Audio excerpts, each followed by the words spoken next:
Morning students, कैसे हैं आप सब। आशा करता हूँ आप सब मस्त हो गए, स्वस्थ हो गए और अपने हेल्थ पे पूरा ध्यान देते हो गए, पूरे हेल्थ का अपना सही से ख्याल रखते हो गए। ठीक है, अब हम आपका पिछले चैप्टर में, जब पिछला जो हमारा सेशन था उसमें हमने आपको पढ़ाया था, स्टार्ट किया था chapter molecular basis of inheritance. उसके बाद हमने पढ़ रखा था, अब तक लास्ट क्लास में कहाँ तक पढ़ा था आप लोग कोई बताओ। ट्रांसक्रिप्शन तक हमने पढ़ रखा है। अब हम जब ट्रांसक्रिप्शन कर चुके हैं, mRNA बना चुके हैं, तो अब नेक्स्ट आगे पढ़ेंगे ट्रांसलेशन के बारे में। ट्रांसलेशन क्या करेंगे हम, mRNA जो बनाया था हमने ट्रांसक्रिप्शन के थ्रू, उसे हम अब फिर बनाएंगे प्रोटीन में। अब mRNA से प्रोटीन बनाएंगे, उस प्रोसेस को ट्रांसलेशन बोलते हैं। ठीक है, तो इससे पहले क्लियर करने से पहले आप समझ में आना चाहिए कि सेंट्रल डोग्मा किसने दिया था। सेंट्रल डोग्मा एक टर्म था जिसने सेंट्रल डोग्मा देने वाले थे, वो थे साइंटिस्ट फ्रांसिस क्रिक। उन्होंने क्या बताया था कि डीएनए से यदि हम डीएनए बना रहे हैं यानी रेप्लिकेट कर रहे हैं, तो उसे कहते हैं रेप्लिकेशन। एंड आपको प्रीवियसली पढ़ा चुका हूँ ये सब चीज़ें, इसलिए मैं सिर्फ रिकॉल करा रहा हूँ। ठीक है, तो डीएनए से डीएनए बनाना, रेप्लिकेट करना, यानी डीएनए को ही रेप्लिकेट करके फिर डीएनए बनाना है, तो रेप्लिकेशन प्रोसेस हो गया। फिर डीएनए से यदि हम mRNA बनाते हैं, जो कि हमने लास्ट क्लास में बनाया था, तो डीएनए से mRNA बनाने के प्रोसेस को हम बोलते हैं रेप्लिकेशन। एंड जो mRNA बन चुका है उससे अब आपको प्रोटीन बनाना है, इस प्रोसेस को हम ट्रांसलेशन बोलते हैं। ठीक है, जो mRNA से प्रोटीन बनाएंगे उसको हम ट्रांसलेशन बोलेंगे। तो अभी हम चैप्टर स्टार्ट करते हैं, जो आपका नेक्स्ट चैप्टर क्या मतलब कि टॉपिक है नेक्स्ट ट्रांसलेशन। ठीक है,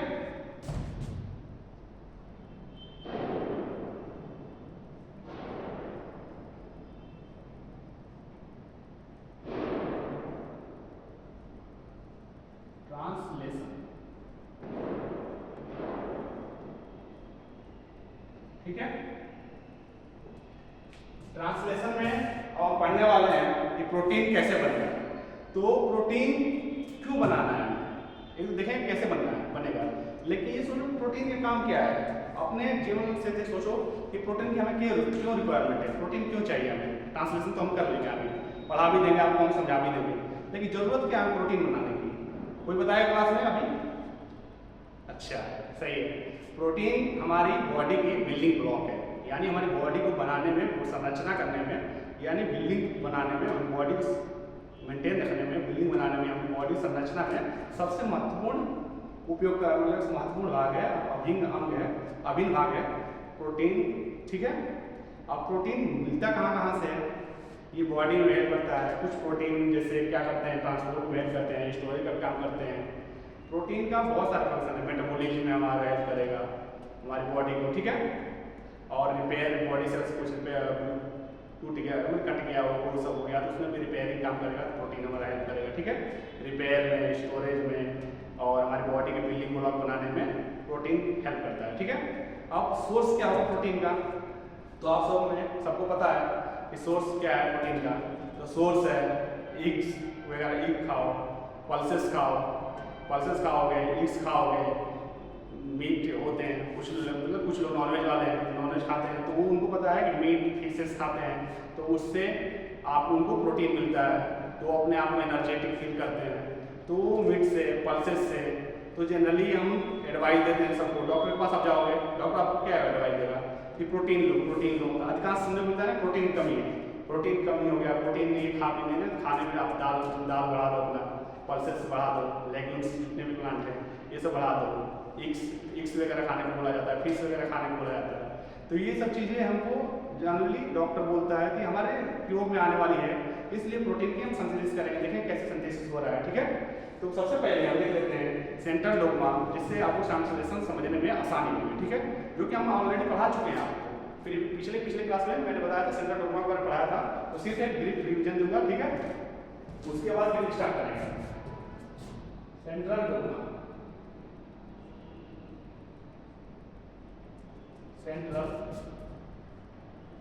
डोग्मा ये किसने दिया था, अभी बताया था आप लोगों को, बताइए। फ्रांसिस क्रिक ने, फ्रांसिस क्रिक ने। ठीक है, फ्रांसिस क्रिक ने सेंट्रल डोग्मा टर्म दिया था। ठीक है, सेंट्रल डोग्मा दिया था। इसमें इन्होंने क्या बताया था, इन्होंने बताया था, वही आपको जस्ट रिमाइंड कराया था हमने कि डीएनए से और नीचे जा रहा था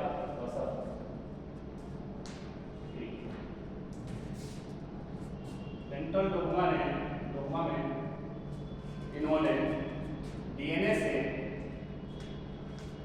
यदि डीएनए बन रहा है तो ये प्रोसेस क्या है, हम डीएनए को रेप्लिकेट कर रहे हैं तो रेप्लिकेशन हो जाएगा।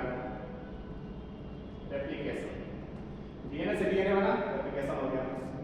यदि हम डीएनए से एमआरएनए बना रहे हैं यानी मैसेंजर आरएनए बना रहे हैं, लास्ट क्लास में हमने बनाया था, लास्ट क्लासेस में हमने बनाया था, तो उसे हम ट्रांसक्रिप्शन कहते हैं। ये प्रोसेस होगा, ये होगा ट्रांसक्रिप्शन। तो कलर चेंज करता हूँ नहीं तो आप लोगों को साइड में दिक्कत हो। ट्रांसक्रिप्शन,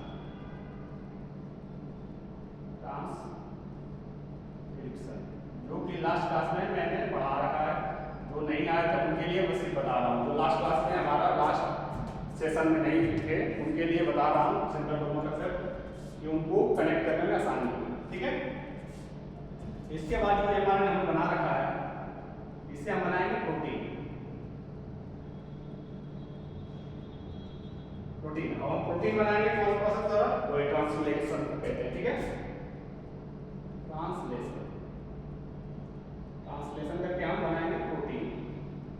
ठीक है, प्रोटीन बनाने वाले हैं। प्रोटीन बनता कैसे है बताइए। यही एमआरएनए है। इस एमआरएनए का क्या आएगा, इसमें अमीनो एसिड जुड़ते जाएंगे और अमीनो एसिड जुड़कर, आपको ब्रीफ रिवीजन दे रहा हूँ पहले, कि अमीनो एसिड जुड़ेंगे, फिर उनका चेन बनेगा, अमीनो एसिड का पॉलीपेप्टाइड चेन बनती जाएगी। तो chain of polymerization of amino acid to form a polypeptide chain is called, मतलब इसे हम ट्रांसलेशन बोलते हैं। तो यहाँ पे ट्रांसलेशन का डेफिनेशन लिख लीजिए। Translation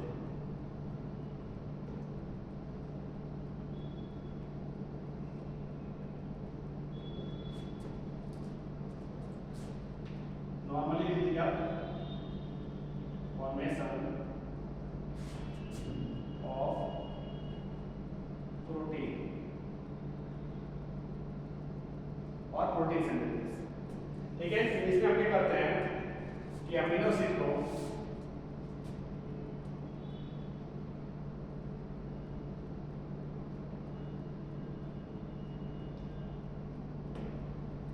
formation of polypeptide chain, polypeptide chain बनाएगा, chain by polymerisation of amino acid. Amino acid को बनाएंगे, अमीनो एसिड जो मैंने पढ़ा था, यदि हम अमीनो एसिड को इस अमीनो एसिड बनाते जाएंगे और एमआरएनए पे, और उसके बाद फॉर्मेशन करेंगे पॉलीपेप्टाइड चेन, अमीनो एसिड से पॉलीपेप्टाइड चेन बनाएंगे, जो जुड़ेगा उसको पॉलीमराइजेशन करेंगे, तो उससे हम बनाएंगे प्रोटीन। ठीक है, तो सबसे पहले इसमें क्या होता है कि पॉलीपेप्टाइड चेन बनती है। ठीक है, पॉलीपेप्टाइड चेन के बाद में हम क्या करते हैं, ये यूकेरियोटिक में दोनों देखने मिलता है protein synthesis.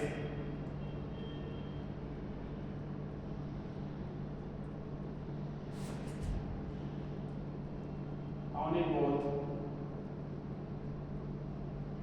prokaryotes and eukaryotes। Prokaryotes और यूकैरियोट्स दोनों देखने मिलता है। प्लस इसके अलावा कहाँ देखने मिलता है बताइए, कहाँ देखने मिलेगा आपको, प्रोकैरियोट और यूकैरियोट में। ठीक है, अब इसको बनाने वाला जो होता है राइबोसोम जो होती है, उसे प्रोटीन फैक्ट्री बोला जाता है, क्योंकि राइबोसोम की हेल्प से ही हम प्रोटीन बनाते हैं। तो राइबोसोम, ठीक है, राइबोसोम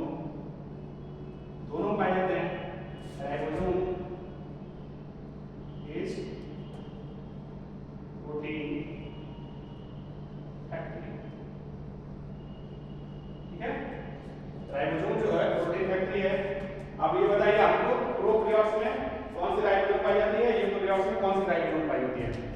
कोई भी बच्चा कोई क्लास में आपको 11th में पढ़ाया था मैंने सेल बायो में, तो प्रोकैरियोट्स में कौन सी राइबोसोम पाई जाती है और यूकैरियोट्स में कौन सी राइबोसोम पाई जाती है? देखो प्रोकैरियोट्स में 70S राइबोसोम पाई जाती है, यूकैरियोट्स में 80S राइबोसोम पाई जाती है। तो प्रोकैरियोट्स में यदि हमको प्रोटीन बनाना है तो कौन हेल्प करेगा? प्रोकैरियोट्स में 70S ribosome.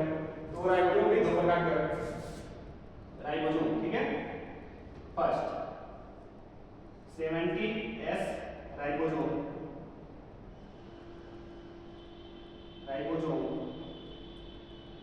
and second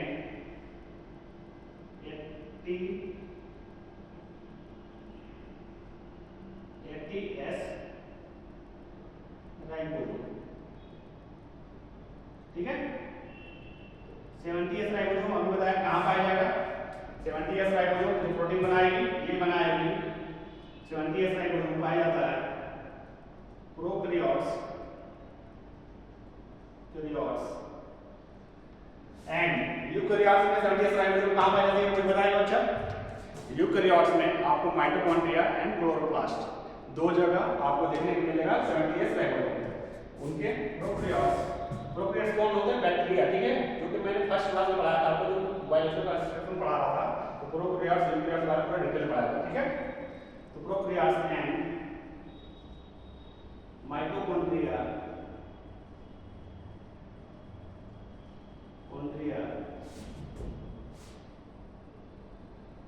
and chloroplast of eukaryotes। Eukaryotes के माइटोकॉन्ड्रिया और क्लोरोप्लास्ट में देखने मिलेगा। अब ये है 80S कहाँ से देखने को मिलेगा? तो ये तो यूकैरियोट्स में देखने को मिलेगा सिर्फ यूकैरियोट्स, ठीक है। ये राइबोसोम जो होता है प्रोटीन फैक्ट्री होती है, राइबोसोम प्रोटीन को बनाने में हेल्प करता है। जब आपने पढ़ा होगा 70S राइबोसोम, तो उसमें 2 सब यूनिट होती है। इसकी सब यूनिट लिखवा देता हूं आपको क्योंकि आगे समझने में आसान होगा। देखिए ऐसा लग रहा है सेल बायो पढ़ा रहा हूं, मैं इसलिए पढ़ा रहा हूं इस चीज को क्योंकि आपको कहीं समझने में दिक्कत ना हो कि ये कहां सब यूनिट होगा। तो राइबोसोम का जो ये सब यूनिट है 70S राइबोसोम, इसकी 2 सब यूनिट है। आगे पढ़ने में आसान होगा आपको। 70S राइबोसोम 2 सब यूनिट है। लास्ट सब यूनिट 50S राइबोसोम। इनका काम आने वाला है इस चीज में, इसलिए मैं इसको बता रहा हूं, ठीक है। And 30S ribosome.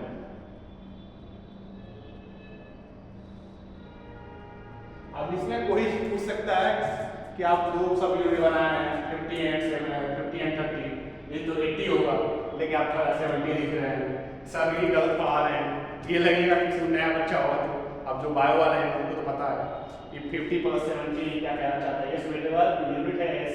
ये क्या होता है कि एक छोटी सब यूनिट होती है, आपको जैसे बस ब्रीफ लिखा है, ये छोटी सब यूनिट है, इसके ऊपर एक बड़ी सब यूनिट होती है राइबोसोम की। तो ये जो ओवरलैप एरिया होता है ना, ओवरलैप करते हैं। इन दोनों को मिलाकर जो सेगमेंटरी कोएफिशिएंट, जब एक को देखा जाए तो ये 30S है, अगर दूसरे को देखा जाए तो 50S है, 50S। लेकिन ओवरऑल हम देखेंगे ना तो ये यहाँ पर ओवरलैपिंग हो रहा है दोनों बीच में। देखो यहाँ पे दोनों बीच में ओवरलैपिंग हुआ है, सेडिमेंट हो गए हैं, तो जगह कुछ कम ऑक्युपाई कर रहे हैं। ये थोड़ा एरिया कम हो गया सेडिमेंट होने के बाद, तो इसलिए इसको 70 अलग अलग रखेंगे तो वो अपना एरिया ऑक्युपाई करेगा ज़्यादा, सेगमेंट होने में जगह लगेगी ज़्यादा। और ये भी जो 50S है वो अलग लेगा तो अलग जगह लेगा, ज़्यादा जगह लेगा तो ज़्यादा एरिया लेगा। तो इस वजह से इसको अलग अलग रखेंगे। 30S ज़्यादा एरिया ऑक्युपाई करेगा, ये 50S है तो ज़्यादा एरिया, लेकिन जब दोनों ओवरलैप क्रॉस होंगे तो एरिया कम हो जाएगा। तो इसलिए दोनों मिलकर बनाएंगे 70S। इसलिए कभी भी ये ना कहें बायो वाले टीचर गलत पढ़ा रहे हैं, बायो वाले, क्योंकि बायो वाले बच्चों को पता है कि ये 50S 30S मिलकर कैसे 70S बोल रहा है, क्योंकि यहाँ पे ओवरलैपिंग हो रही है।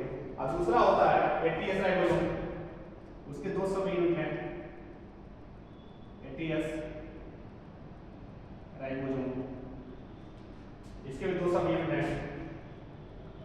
इसमें ये जो है लिख लो यहाँ पे लार्ज सब यूनिट, क्योंकि अभी ये आने वाला है अभी यूज में, फिर आपको दिक्कत ना हो इसलिए बताना जरूरी है।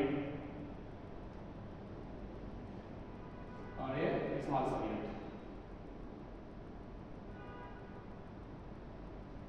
ठीक है बच्चे, ये जो है 80s राइबोसोम, इसके हो जाएंगे आपको 60s ribosome and 40s ribosome. ठीक है, 60s ribosome and 40s ribosome. ठीक है, ये जो है लास्ट सब यूनिट, लार्ज सब यूनिट एंड स्मॉल सब यूनिट, स्मॉल सब यूनिट। ठीक है बच्चे, यहाँ तक क्लियर है, कोई दिक्कत? यहाँ सेंट्रोजर्मा हुआ, एमआरएनए के प्रोटीन बनाया, प्रोटीन बनाता है कैसे? फॉर्मेशन ऑफ प्रोटीन को ही ट्रांसलेशन कहते हैं। ये बनता कैसे है? पॉलीपेप्टाइड चेन बनती है और अमीनो एसिड की, उसे प्रोटीन बनता है। ये बहुत पाया जाता है दोनों में, जो प्रोकैरियोट्स एंड यूकैरियोट्स दोनों में देखा जाएगा। ठीक है, राइबोसोम जो है वो प्रोटीन फैक्ट्री है, तो राइबोसोम दो पर 70s 80s, प्रोकैरियोट्स में जो राइबोसोम होता है 70s होता है। अब हमारे यूकैरियोट्स के माइटोकॉन्ड्रिया क्लोरोप्लास्ट में राइबोसोम पाए जाते हैं, वो भी 70s टाइप के होते हैं। फिर 80s राइबोसोम यूकैरियोटिक देखने को मिलता है। फिर यहाँ पे 70s राइबोसोम दो ये सब यूनिट है, एक तो लार्ज सब यूनिट, एक स्मॉल सब यूनिट, जो कभी यूज होगा हमारे यहाँ जस्ट नेक्स्ट उसी में यूज करने वाले हैं। और 80s राइबोसोम यूकैरियोट देखने को मिलता है, इसमें 60s और 40s दोनों स्मॉल सब यूनिट लार्ज सब यूनिट।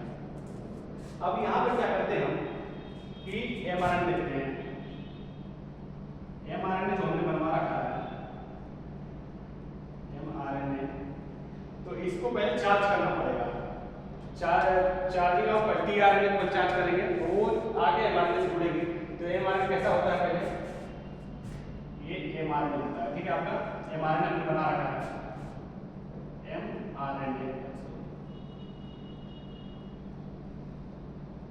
एमआरएनए बना लिया। ये 5' एंड 3' 5 to 3 होता है विशेष। ठीक है, इसके जो शुरू के रीजन होते हैं एमआरएनए पे जो अनट्रांस, यहाँ से देखो फर्स्ट कोडॉन होते हैं। कोडॉन हमने अपने जेनेटिक कोड पढ़ाया था, ये कोडॉन ट्रिप्लेट फॉर्म में होते हैं। ये फर्स्ट कोडॉन हो गया, फिर यहाँ से मतलब स्टार्ट हो गया, स्टार्ट कोडॉन यहाँ से, और ये स्टार्ट कोडॉन हो गया। ठीक है, यहाँ से स्टार्ट होगा AUG, इसको हम स्टार्ट कोडॉन बोलते हैं। ठीक है, और यहाँ पे लास्ट में प्रोटीन यहाँ पे लास्ट में आएगा आपका स्टॉप कोडॉन। स्टॉप कोडॉन जो चेन बनती जाएगी, पॉलीपेप्टाइड चेन बनाना है हमको, अभी बनाना सिखाएंगे आपको।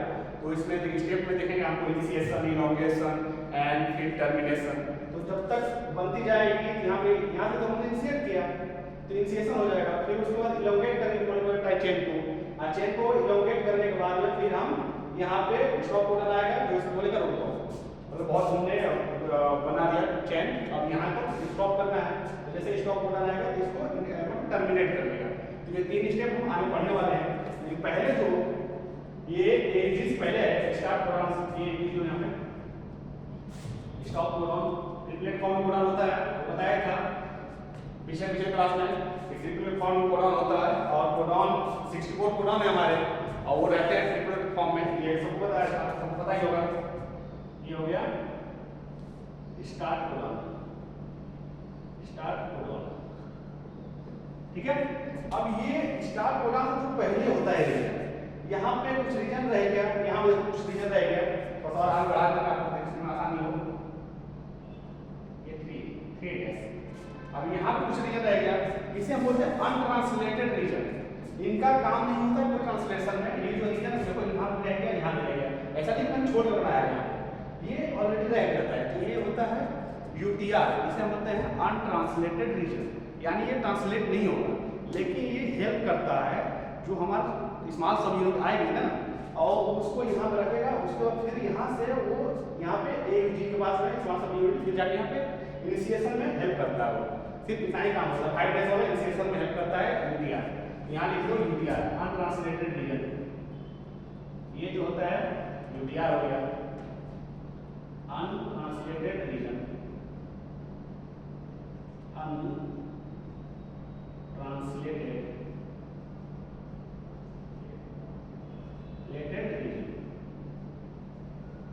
ये वो रीजन है जहाँ पे कोई भी ट्रांसलेशन नहीं हो रहा है, ठीक है। अनट्रांसलेटेड रीजन हो गया। यहाँ भी अनट्रांसलेटेड रीजन होता है, यूटीआर यहाँ लिख दो, यूटीआर इधर प्रेजेंट होती है, यूटीआर यहाँ प्रेजेंट होती है। लेकिन 5s में सिर्फ हेल्प करता है ये, इससे जब 30s आएगा, आगे अभी दिखाएंगे आपको इनिशिएशन पढ़ाएंगे, वहाँ दिखाएंगे 30s यहाँ पे आके जुड़ेगा, फिर आगे यहाँ पे शिफ्ट होगा आगे, फिर AG पे, फिर AG जब आएगी TRN 4 TRN अभी देखते हैं। इसके बाद 4 TRN पढ़ेंगे, 4 TRN के बाद फिर धीरे धीरे तीनों स्टेप बताएंगे आपको। इनिशिएशन बताएंगे, इनिशिएशन क्या होगा, यहाँ पे आके स्मॉल सब यूनिट जुड़ेगी, फिर स्मॉल सब यूनिट यहाँ पे आएगी, फिर इसके बाद यहाँ पे मेथिओनिन जो आएगा 4 जोड़ने के बाद वो आके जुड़ेगा, उसके बाद फिर चेन इलॉन्गेट होगी, उसके बाद फिर लास्ट में टर्मिनेट होगी, ठीक है। तो आइए यहाँ तक देख लेते हैं। अनट्रांसलेटेड रीजन हो गया, ठीक है। नेक्स्ट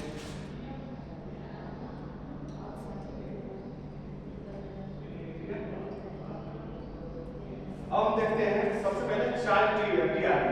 अब तो TRN यहाँ पे आके जुड़ेगी, अब मेथिओनिन तो ये हो गया कोड का, तो मेथिओनिन TRN आएगी, फिर यहाँ पे जुड़ेगी, फिर यहाँ पे एंटीकोडॉन आएगा मेथिओनिन का, वहाँ पे TRN के एंटीकोडॉन यहाँ पे इसके कॉम्प्लीमेंट्री होगी, तो यहाँ पे जुड़ जाएगी। जुड़ने के बाद फिर इनिशिएट करेंगे हम, इनिशिएट के बाद में इलॉन्गेट करेंगे, इलॉन्गेट के बाद फिर लास्ट में टर्मिनेट करेंगे। तो सबसे पहले इसमें चार्जिंग ऑफ TRN, इसका प्रोसेस वो होता है चार्जिंग ऑफ TRN और एसाइलेशन ऑफ TRN।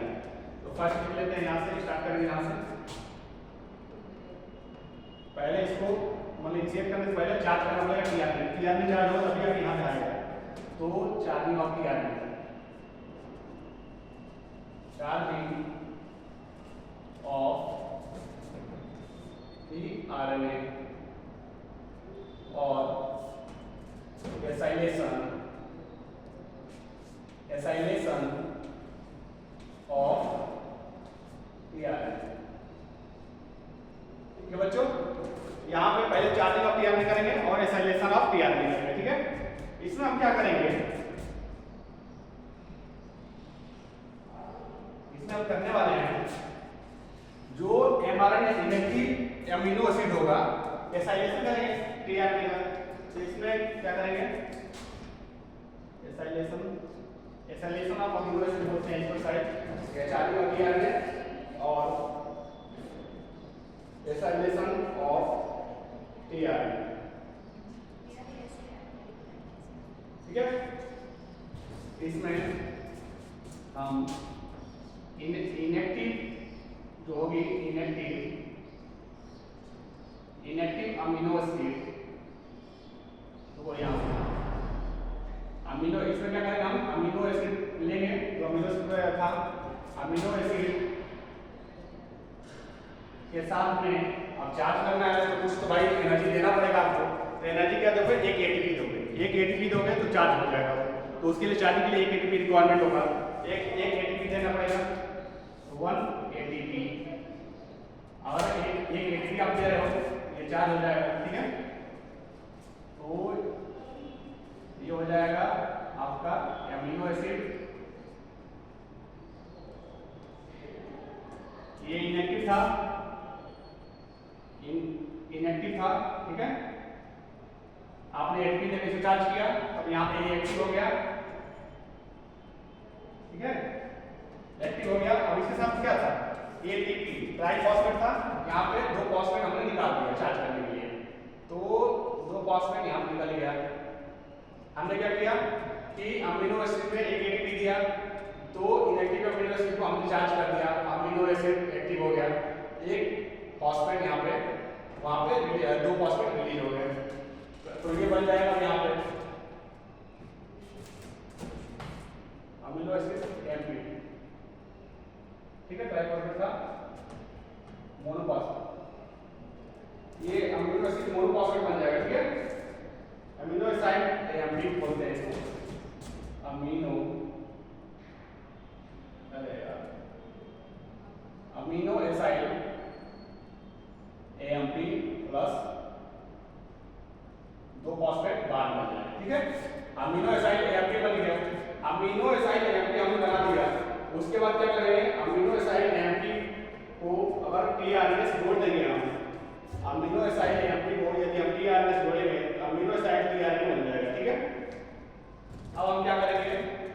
ये अमीनो एसिड जो बनाया है हमने, इसको क्या करना है सेकंड स्टेप में? दो स्टेप है, फर्स्ट स्टेप, दो second step.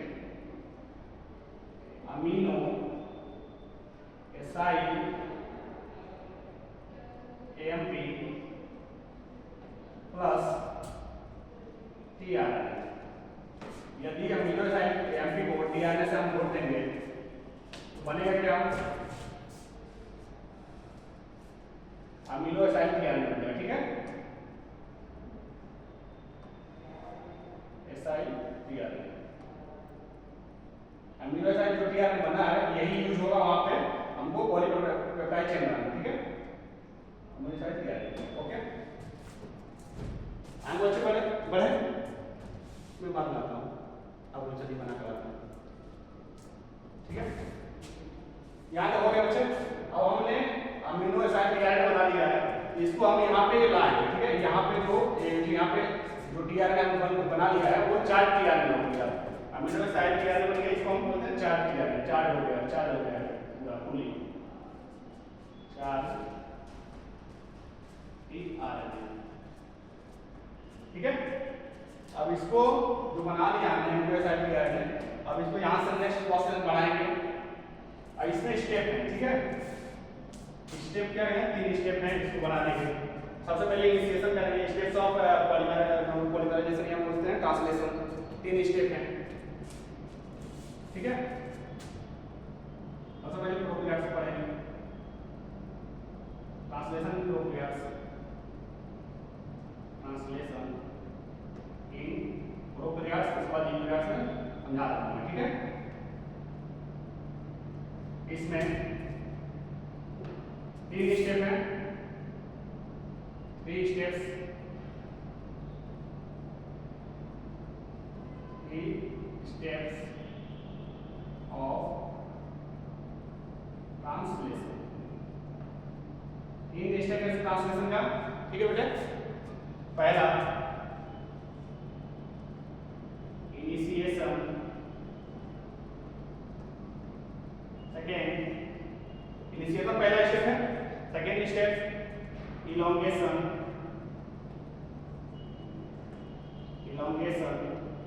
And third step termination. देखो इसमें हम इनिशिएशन क्या करेंगे? सबसे पहले यहाँ पे इनिशिएशन में हम 30s सब यूनिट जो स्मॉलर सब यूनिट था 30s इसको लाके यहाँ पे लाएंगे, TR पे जुड़ेगा 5 एसिड पे, और ये क्या करेगा? इनिशिएट करेगा AG पे TRNA को लाएगा, जो यहाँ पे हमने बनाया था ना अमीनो एसिड एसिड TRNA, ये यहाँ पे आके जुड़ेगा, ठीक है? जुड़ेगा, उसके बाद यहाँ से जुड़कर उसके बाद फिर मिथ्योनिन, फॉर्माइल मिथ्योनिन प्रोकैरियोट्स में, और मिथ्योनिन सिर्फ आती है यहाँ पे यूकैरियोट्स, यहाँ आके जुड़ जाएगी। जैसे मान लो यहाँ पे उसे हम स्टेप समझाएंगे अभी, लेकिन यहाँ पे आके जुड़ जाएगी, ये बनेगी, और प्रोकैरियोट्स में फॉर्माइल मिथ्योनिन, ये हो गई TRNA पहला लेकर आया, इसे जोड़ दिया, यहाँ पर 30s से राइबोसोम जोड़ा, फिर आप 50s राइबोसोम पर जुड़ जाएगा, 50s जुड़ जाएगा, और उसके बाद फिर जब फर्स्ट इनिशिएशन हो जाएगा उसके बाद फिर हम 1 by 1 एक पॉलीपेप्टाइड जोड़ते जाएंगे, इलॉन्गेशन करेंगे चेन को, फिर लास्ट में टर्मिनेट करेंगे। तो ये सब चीजें हम थोड़ा वीडियो लॉन्ग हो रहा है, इसलिए नेक्स्ट वीडियो में हम अच्छी तरह आपको समझाएंगे, इनिशिएशन भी समझाएंगे, इलॉन्गेशन भी समझाएंगे, टर्मिनेशन भी समझाएंगे, ठीक है? इतना तक आप रिवाइज कर लेना कि ये सब चीजें उपयोग होती हैं, इस सब चीजों में इसकी जरूरत पड़ती है, ठीक है? Elongation, initiation, elongation, termination last हम कल पढ़ा देंगे आपको पूरा अच्छी तरह, ठीक है बेटा? ऑल द बेस्ट, पढ़ते रहिए, मस्त रहिए।